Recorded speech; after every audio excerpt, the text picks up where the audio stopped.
A great operator, a great entrepreneur, a great leader, a great CEO, like that's what you do. You work for everybody else. And when you're a great entrepreneur, a CEO is a great leader in that time, but she can leave in 3 years and be a different CEO. This is my baby for life. This is why people struggle with work-life balance when they're entrepreneurs. Your business is the next child. You got your perspective. I just want to be happy. Don't you want to be happy? Well, Gary Vee, welcome to the A-list. Thank you so much. Now, you have a great backstory, and I feel like the people who are watching this are going to be in two camps. Either they are just stark raving mad lunatics and followers of you on every device they own, or they're saying, who is this young man?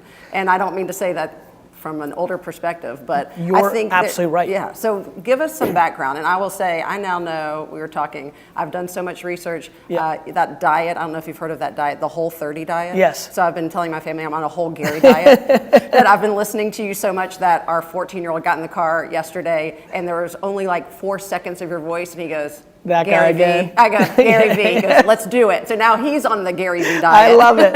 Our whole Is the cursing okay? Because when I'm on not television, there is some Jersey words in there. Yes, some. Yes, I will yes. just say that. I'm glad you brought that up Yes. because the only F word we use in PBS is funding. So, Understood. Yeah. And please fund your local PBS. So I was born in the Soviet Union, Okay. which has had a huge impact on my life because A, it makes me disproportionately in love with America and all its opportunities, and I think it's a grossly underrated, even though a lot of people watching think it's the greatest. I think it's better than we even realize. B, it means I grew up with very little. We came to the US, it was the late 70s, the Jimmy Carter years, the economy collapsed, and we lived in a studio apartment, not bigger than this area that we're in, with 6, 7, 8 family members, depending on the timing. So it was very humble beginnings, but a very loving family. I have an all-time mom. I'm sure through your research you've come to realize she's disproportionately my hero, and I give her unbelievable amounts of credit for who I am.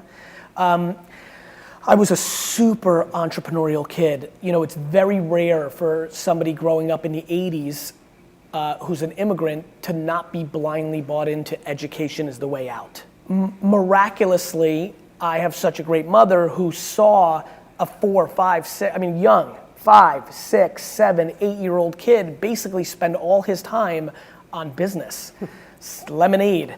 You know, I was a 4-season executive. You know, in the fall, I'm raking leaves. In the winter, I'm shoveling snow and singing Christmas carols at your door. I don't talk about that a lot. I literally rang people's doors and be like, will you pay us $1 to sing Jingle Bells, me and my crew? I mean, it was ludicrous. And you're Jewish, right? And I'm Jewish. I mean, it was like, talk about, I'm entrepreneur first. You know, in the spring, it was like I remember we did a miniature golf course. We did mini flea markets. It was a garage sale. In the summer, it was hardcore washing cars and lemonade. I was so passionate. And then very quickly, for a lot of people watching, they'll probably remember this, in the late 80s, early 90s, the baseball card phenomenon in America happened. And I was at the forefront. Not only was I collecting, but as a 12-year-old, I'm in hotels, in malls, in convention centers, set up as a dealer with other 30, 40, 50-year-old men, and really cut my teeth there. And then my 14th birthday came, and for whatever reason, I guess that's grown up in Russia land. My dad, at this point, in parallel, was also an entrepreneur, a more significant one, saved up all his money as a stock boy and then manager of a liquor store, which is the job he got in America, and bought a liquor store and dragged me into that liquor store in Springfield, New Jersey when I was 14. And so from 8th grade on, I worked. And so from 14 to 18, my high school years, I fell in love with wine collecting because my dad had a liquor store, but it was an affluent area of Jersey. We were in a middle-class town, but everything surrounding us was stronger. And people would come and they would ask for wine. And when I found out that people collected wine, that's when it clicked for me, because I wanted to help my family business badly. I wanted to be part of the family business, but I hated liquor and beer. It wasn't interesting. I didn't want to sell Absolut Vodka or Coors Light.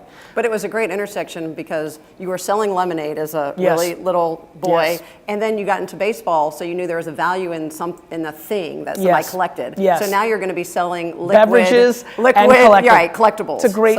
It's a great thought that I haven't thought of. So nice work. Yeah, and it clicked right away. I became very passionate, went to college, and within the first couple weeks of being in college, I saw the internet, which was September of 1994. I went into a dorm room, I saw it, it hit me, and over the next year I became infatuated with what it could be, and in 1996, I launched one of the first e-commerce wine businesses, one of the first 2 or 3, 4 e-commerce wine businesses selling wine on the internet, called winelibrary.com, which is the name that I wanted to call the business. We were called Shoppers Discount Liquors. So winelibrary.com was registered. In 1998, I took over my dad's, I joined the family business and really became the operator of the business, because in my college years, during the summer especially, obviously, it was clear to my dad that I was a talented kid and I was making things happen. People were driving from 2 hours away to buy $35,000 worth of wine, and I'm 19 years old, I'm not even drinking, but I was so outrageously right about what wines were getting hot, which wines were getting big scores. If you're watching and you know wines, 90 points, 92 points, that matters a lot. Built a reputation long before the internet.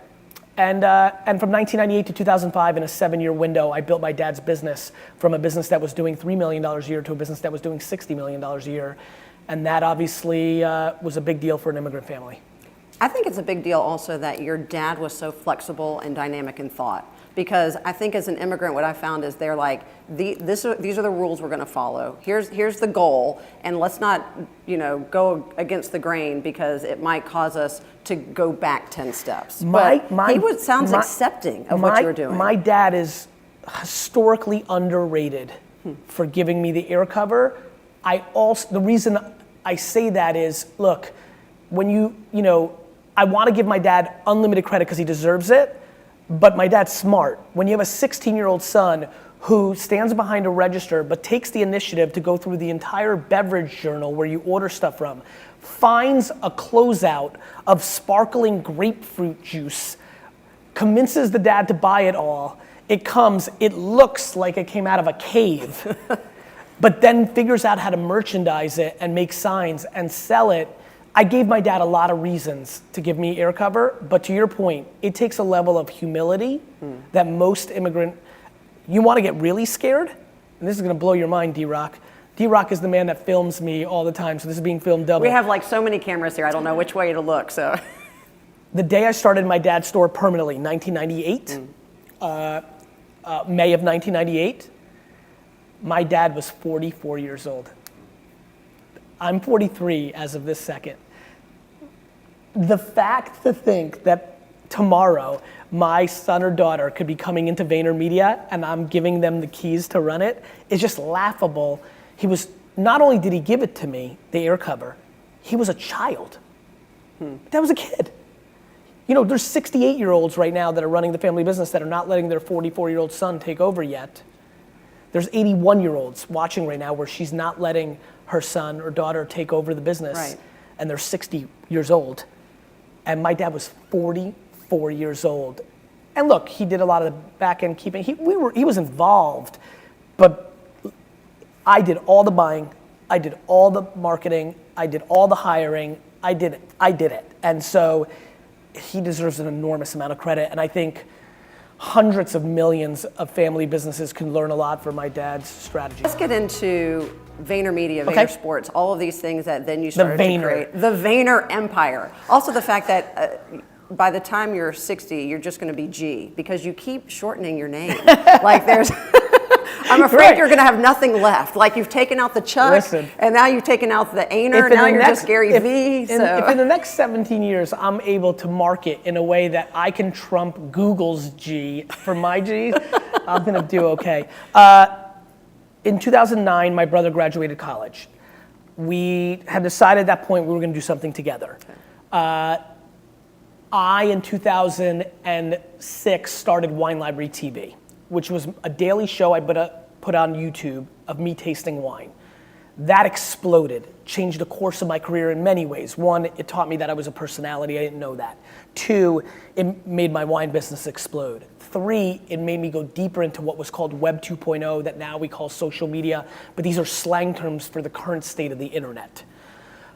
That led me to getting infatuated with Facebook and Twitter, which led me to investing in Facebook and Twitter and Tumblr, which, as you can imagine, changed the course of my financial career.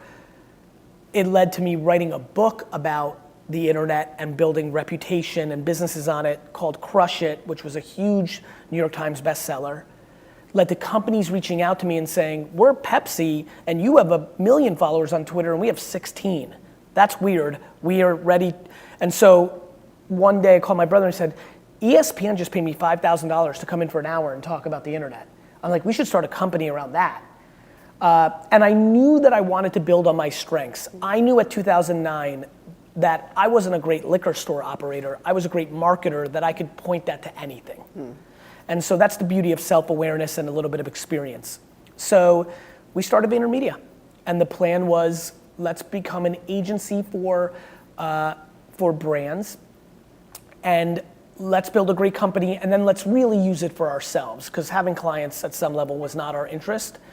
I thought at the time, by 2015, 16, 17, the economy would collapse again, a cycle, because we're just coming out, just 08, you know, we're building up, we'll have 6, 7, 8 years, you know, and then when it collapses, hopefully the company will be good, and I'll be able to have money, and we'll be able to buy a business for a penny on the dollar, because that's what always happens when the economy collapses. But now it's 2019, the economy has not collapsed in a decade.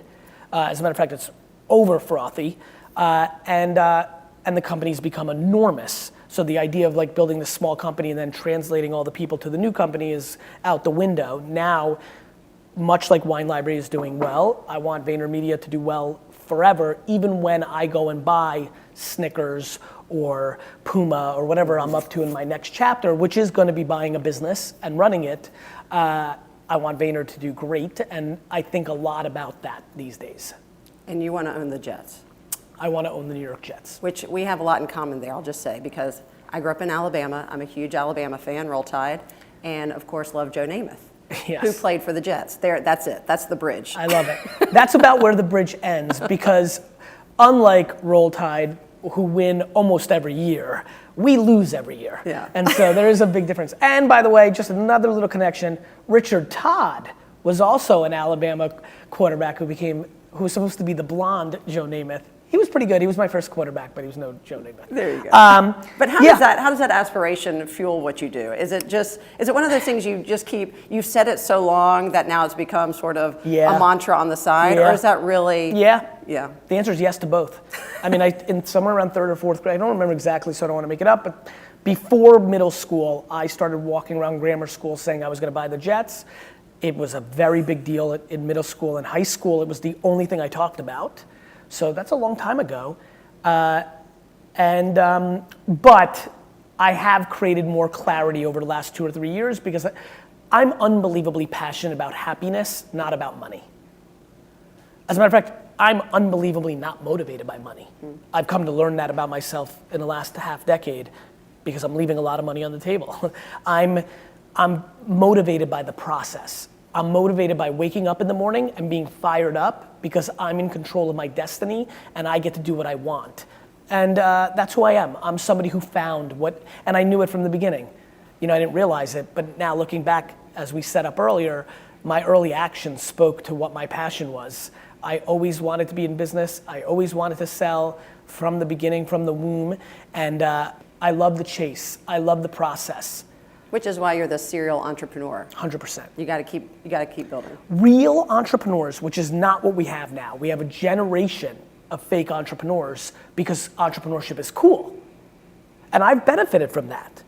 But I will not be a hypocrite or milk it. I will speak the truth. And the truth is, entrepreneurship is extremely hard. It's outrageously lonely. Almost everybody fails. And a lot of people right now that say they're entrepreneurs on Instagram are gonna not be entrepreneurs in 3 years, when that's not the cool thing, when the economy collapses. And I'm worried about that, because it leads to depression and anxiety and even the worst of worst, suicide. And so, yes, that is why I am an entrepreneur. And that's why it's very easy for me to know that we're not living through an era of real entrepreneurship, because so many people that I see are entrepreneurs are actually executives. Do you think a show like Shark Tank has been good for the entrepreneurial spirit, or has it both sort of you're brought people? Yeah, of course. Has it made people assume anybody can do it? The reason it's been both is what I like about Shark Tank is they show a lot of people not getting a deal. Yeah. Thank God. You know, what's bad about, I saw you on Shark Tank, by the way. Oh yeah, I saw that I flashed, Matt Higgins was on. It's kind of, you know, I also am very passionate about garage sailing. The reason I don't like, you know, like all these flipping shows and storage shows is it's just a highlight reel. Let me tell you actually what happens if you go storage auction hunting. 99 of 100 of them is a disaster and you just paid $83 for dog poopy and then you gotta clean it out. You paid to work. Right. So what Shark Tank has at least done is shows a lot of times it's no. It's hard. It's just meeting after meeting after meeting after meeting and work and work and work. And so it's unbelievably lonely being a number one. I'm worried about what's happening in London, LA, New York right now, and the well-being of 900 employees right now. I got an email on the way here that the head of HR sent something to somebody that said, you and your daughter are in our thoughts. Now I'm like, what happened? I'm worried. Like, you have 900 children. Imagine having 900 children. That's what it is. A great operator, a great entrepreneur, a great leader, a great CEO, like that's what you do. You work for everybody else. And when you're a great entrepreneur, a CEO is a great leader in that time, but she can leave in 3 years and be a different CEO. This is my baby for life. This is why people struggle with work-life balance when they're entrepreneurs. Your business is the next child. I have 3 children, you know, and that's the truth.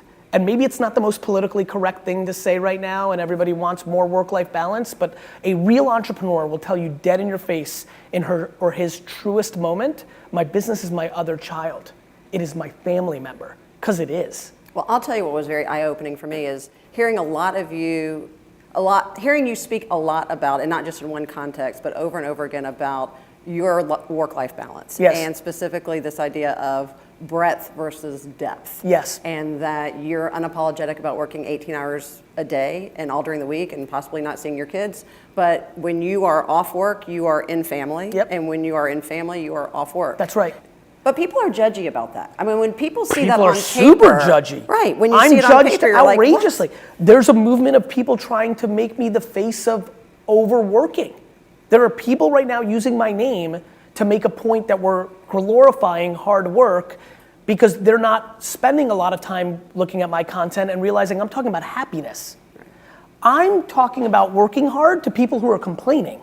If you're unhappy, and by the way, this is 90% of the conversation. Yeah. If you say to me, I'm not happy, I can't find my passion, I don't like my job, I'm unhappy, my answer is to use work to find your way out. Yes, I think when you get home, no, you should not complain about it. You should not dwell. You should not watch Netflix or play video games to escape your unhappiness. You should try to start an internet business at night because it's practical because your grandmama didn't have this, and use it over a 4-year period to be able to go do that and quit your job that you hate. I don't tell people to work 18 hours a day and burn out and have suicidal thoughts when they're happy. I'm talking to people that complain and dwell, and that is 90% of the market. And do nothing about it. Correct, but complain and dwell. I'm an action-oriented dude. I just don't know any other reaction based on being an immigrant, being kind of the man of the house because my dad worked every minute. Like, all I know is problem, solve. The thought of problem, cry, is completely unacceptable to me. That is what the masses do. So we talk a lot about hard skills. What about the soft skills? What about the skills that I feel like we've lost in every generation to a little bit extent because we're not interpersonal.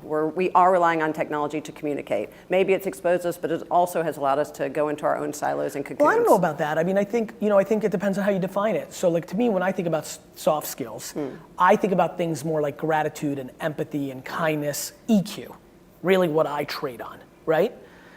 I would argue that technology has allowed me to scale that. You know, like why is a letter or a telephone that was rotary considered so much better than our cell phones that are on us at all times, right? The fact that, I'm looking at D-Rock, the fact that I can text him a heart emoji and he can know that I'm thinking about him and I appreciate him and I'm using soft skills to show him gratitude, Yeah, I just don't agree. I don't agree that like. But is that heart emoji going to replace a hug for your child? No, but I'm not there. I get that, but also like for us. No. Let's stick on that for a minute. Is it going to replace it? Of course not. Right. But what about when you're not there? Like, what about when you're not thinking about it? Like again, why do we put some people? You're talking semantics, and when people talk semantics, they try to put things like a written letter on a pedestal.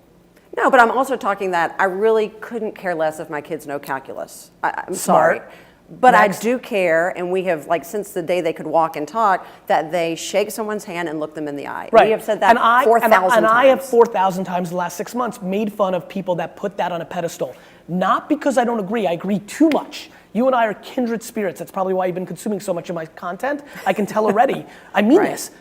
It's that I don't want, what you're talking about is respect, kindness, and empathy for another human being. Yes. You've decided that a handshake and looking in the eye is the manifestation of that.